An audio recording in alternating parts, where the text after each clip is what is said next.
भ्रष्टाचार देश की संपत्ति का आपराधिक दुरुपयोग है। भ्रष्टाचार का अर्थ है भ्रष्ट आचरण, अर्थात नैतिकता और कानून के विरुद्ध आचरण। जब व्यक्ति को न तो अंदर की लज्जा, धर्म अधर्म का ज्ञान रहता है, जो अनैतिकता है, और न बाहर का डर रहता है, जो कानून की अवहेलना है, तो वह संसार में जघन्य से जघन्य पाप कर सकता है। अपने देश, जाति व समाज को बड़ी से बड़ी हानि पहुंचा सकता है, यहाँ तक कि मानवता को भी कलंकित कर सकता है। दुर्भाग्य से आज भारत इस भ्रष्टाचार रूपी सहस्त्रों मुख वाले दानव के जबड़ों में फंसकर तेजी से विनाश की ओर बढ़ता जा रहा है। अतः इस दारुण समस्या के कारण एवं समाधान पर विचार करना आवश्यक है। भ्रष्टाचार के विविध रूप। पहले किसी घोटाले की बात सुनकर देशवासी चौंक जाते थे, आज नहीं चौंकते। पहले घोटाले के आरोपी लोक लज्जा के कारण अपना पद छोड़ देते थे, पर आज पकड़े जाने पर भी कुछ राजनेता इस शान को जेल जाते हैं जैसे वे किसी राष्ट्र सेवा के मिशन पर जा रहे हैं। इसीलिए समूचे प्रशासन तंत्र में भ्रष्टाचार धीरे धीरे सामान्य बनता जा रहा है। आज भारतीय जीवन का कोई भी क्षेत्र, सरकारी हो या गैर सरकारी, सार्वजनिक या निजी, ऐसा नहीं है जो भ्रष्टाचार से अछूता हो। इसीलिए भ्रष्टाचार इतनी अगणित रूपों में मिलता है कि उसे वर्गीकृत करना सरल नहीं है। फिर भी मुख्य 4 वर्गों में बांटा जा सकता है: राजनीतिक, प्रशासनिक, व्यावसायिक, शैक्षणिक। राजनीतिक भ्रष्टाचार। भ्रष्टाचार का सबसे प्रमुख रूप यही है जिसकी छत्र छाया में भ्रष्टाचार के सारे रूप पनपते और संरक्षण पाते हैं। इसके अंतर्गत मुख्यतः लोकसभा एवं विधानसभा के चुनाव जीतने के लिए अपनाया गया भ्रष्टाचार आता है। संसार में ऐसा कोई भी कुकृत्य और हथकंडा नहीं है जो भारतवर्ष में चुनाव जीतने के लिए ना अपनाया जाता हो। कारण यह है कि चुनाव में विजयी दल सरकार बनाता है, जिससे केंद्र और प्रदेशों की सारी राजसत्ता उसी के हाथ में आ जाती है। इसीलिए ये केंद्र प्रकरण अपने दल को विजयी बनाना ही राजनीतिकों का एकमात्र लक्ष्य बन गया है। इन राजनेताओं की सन्निदृष्टि देश में जातीय परिवर्तियों को उभारती एवं देशद्रोहियों को पनपाती है। देश की वर्तमान दुरावस्था के लिए भ्रष्ट राजनीति दोषी है। इनके कारण देश में अनेकानेक घोटाले हुए हैं।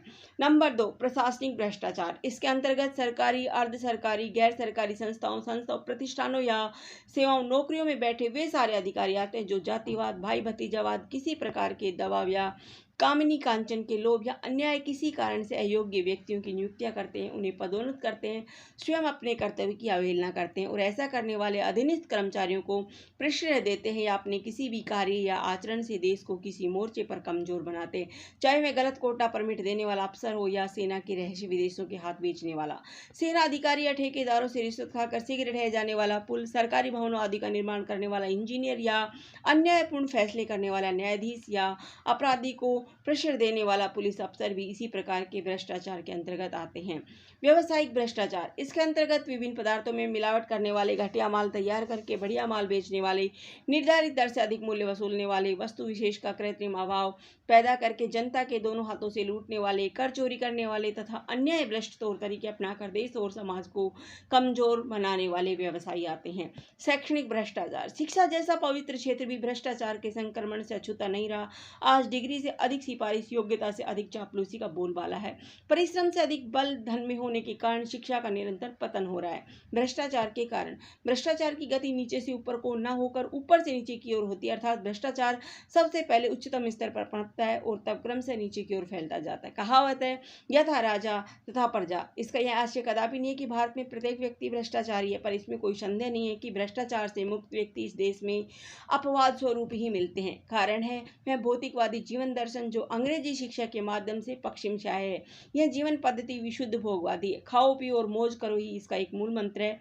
यह परंपरागत भारतीय जीवन दर्शन के पूरी तरह विपरीत है। भारतीय मनुष्यों ने 4 पुरुषार्थों, धर्म, अर्थ, काम और मोक्ष की सिद्धि को ही मानव का लक्ष्य बताया। मानव धर्म पूर्वक अर्थ और काम का सेवन करते हुए मोक्ष का अधिकारी बनता है। पश्चिम में धर्म और मोक्ष कोई नहीं जानता। वहां तो बस अर्थ, धन, वैभव और काम, सांसारिक सुख भोग या विषय वासना की तृप्ति ही जीवन का परम पुरुषार्थ माना जाता है। पश्चिम में जितनी भी वैज्ञानिक प्रगति हुई है उस सब का लक्ष्य भी मनुष्य के लिए सांसारिक सुख भोग के साधनों का अधिकाधिक विकास ही है। भ्रष्टाचार दूर करने के उपाय। भ्रष्टाचार को दूर करने के लिए निम्नलिखित उपाय अपनाए जाने चाहिए। प्राचीन भारतीय संस्कृति को प्रोत्साहन। जब तक अंग्रेजी शिक्षा के माध्यम से भोगवादी पाश्चात्य संस्कृति प्रचारित होती रहेगी, भ्रष्टाचार कम नहीं हो सकता। तो सबसे पहले देसी भाषाओं, विशेषतः संस्कृत की शिक्षा अनिवार्य करनी होगी। भारतीय भाषाएं जीवन मूल्यों की प्रचारक और पृष्ठपोषक है। उनसे भारतीयों ने धर्म का भाव सुदृढ़ करना होगा और लोग धर्म भीरू बनेंगे। चुनाव प्रक्रिया में परिवर्तन। परिवर्तन। वर्तमान चुनाव पद्धति के स्थान पर ऐसी पद्धति बनानी पड़ेगी जिसमें जनता स्वयं अपनी इच्छा से भारतीय जीवन मूल्यों के प्रति समर्पित ईमानदार व्यक्तियों को खड़ा करके बिना धन व्यय के चुन सके। ऐसे लोग जब विधायक या संसद सदस्य होंगे तो ईमानदारी और देशभक्ति का आदर्श जनता के सामने रखकर स्वच्छ शासन प्रशासन दे सकेंगे। आपराधिक प्रवृत्ति के लोगों को चुनाव लड़ने की अनुमति नहीं दी जानी चाहिए और जो विधायक या सांसद अवसरवादिता के कारण दल बदले उनकी सदस्यता समाप्त कर पुनः चुनाव में खड़े होने की व्यवस्था पर रोक लगानी होगी। जाति और धर्म के नाम का सहारा लेकर वोट मांगने वालों को चुनाव प्रक्रिया से ही प्रतिबंधित कर दिया चाहिए। जब चपरासी और चौकीदार के लिए भी योग्यता निर्धारित होती है तब विधायकों और सांसदों के लिए भी क्यों नहीं। अस्वाभाविक प्रतिबंधों की समाप्ति। सरकार ने कोटा परमिट के हजारों प्रतिबंध लगा रखे हैं, उनसे व्यापार बहुत कुप्रभावित हुआ है। फलतः व्यापारियों को विभिन्न विभागों में बैठे अफसरों को खुश करने के लिए भांति भांति के भ्रष्ट हथकंडे अपनाने पड़ते। ऐसी स्थिति में भले और ईमानदार लोग व्यापार की ओर उन्मुख नहीं हो पाते। इन प्रतिबंधों की समाप्ति से व्यापार में योग्य लोग आगे आएंगे, जिससे स्वस्थ प्रतियोगिताओं को बढ़ावा मिलेगा और जनता को अच्छा माल सस्ती दर पर मिल सकेगा। कर प्रणाली का सरलीकरण। सरकार ने हजारों प्रकार के कर लगा रखे जिनसे बोझ से व्यापार पनप नहीं पाता। फलतः व्यापारी को अनैतिक हथकंडे अपनाने को विवश होना पड़ता है। सरकार को सैकड़ों करों को समाप्त करके कुछ गिने चुने कर ही लगाने चाहिए। इन करों की वसूली प्रक्रिया भी इतनी सरल और निभ्रांत हो कि अशिक्षित या अल्प शिक्षित व्यक्ति भी अपना कर सुविधापूर्वक जमा कर सके और भ्रष्ट तरीके अपनाने को बाध्य न हो। इसके लिए देसी भाषाओं का हर स्तर पर प्रयोग नितांत वांछनीय है। शासन और प्रशासन व्यय में कटौती। आज देश की शासन और प्रशासन जिसमें विदेशों में स्थित भारतीय दूतावास भी सम्मिलित हैं, पर इतना अंधाधुंध व्यय हो रहा है कि जनता की कमर टूटती जा रही है। इस व्यय में तत्काल बहुत अधिक कटौती करके सर्वत्र सादगी का आदर्श सामने रखा जाना चाहिए, जो प्राचीन काल से ही भारतीय जीवन पद्धति की विशेषता रही है। साथ ही केंद्रीय और प्रादेशिक सचिवालय तथा देश भर के प्रशासनिक तंत्र के बेहद भारी भरकम ढांचे छांट कर छोटा किया जाना चाहिए। देशभक्ति की प्रेरणा देना। सबसे महत्वपूर्ण की वर्तमान शिक्षा पद्धति में आमूलचूल परिवर्तन कर उसे देशभक्ति को केंद्र में रखकर पुनर्गठित किया जाए। विद्यार्थी को, चाहे वे किसी भी धर्म या संप्रदाय का अनुयायी हो, आरंभ से ही देशभक्ति का पाठ पढ़ाया जाए। इसके लिए प्राचीन भारतीय इतिहास, संस्कृति, भारतीय महापुरुषों के जीवन चरित्र आदि पाठ्यक्रम में रखकर विद्यार्थी को अपने देश की मिट्टी एवं उसकी परंपराओं, मान्यताओं एवं संस्कृति पर गर्व करना सिखाया जाना चाहिए। कानून को अधिक कठोर बनाना। भ्रष्टाचार के विरुद्ध कानून को भी अधिक कठोर बनाया जाए। इसके लिए वर्षों से चर्चा का विषय बना लोकपाल विधेयक भी भारत जैसे देश जहाँ प्रत्येक स्तर पर भ्रष्टाचार और भ्रष्टाचारी ही व्याप्त है के लिए नाकाफी ही है। भ्रष्ट व्यक्तियों का सामाजिक बहिष्कार। भ्रष्टाचार से किसी भी रूप में संबंध व्यक्तियों या सामाजिक बहिष्कार किया जाए, अर्थात जो लोग उनसे किसी प्रकार का संबंध न रखें, उपाय भ्रष्टाचार रोकने में बहुत सहायक सिद्ध होगा। उपसंहार।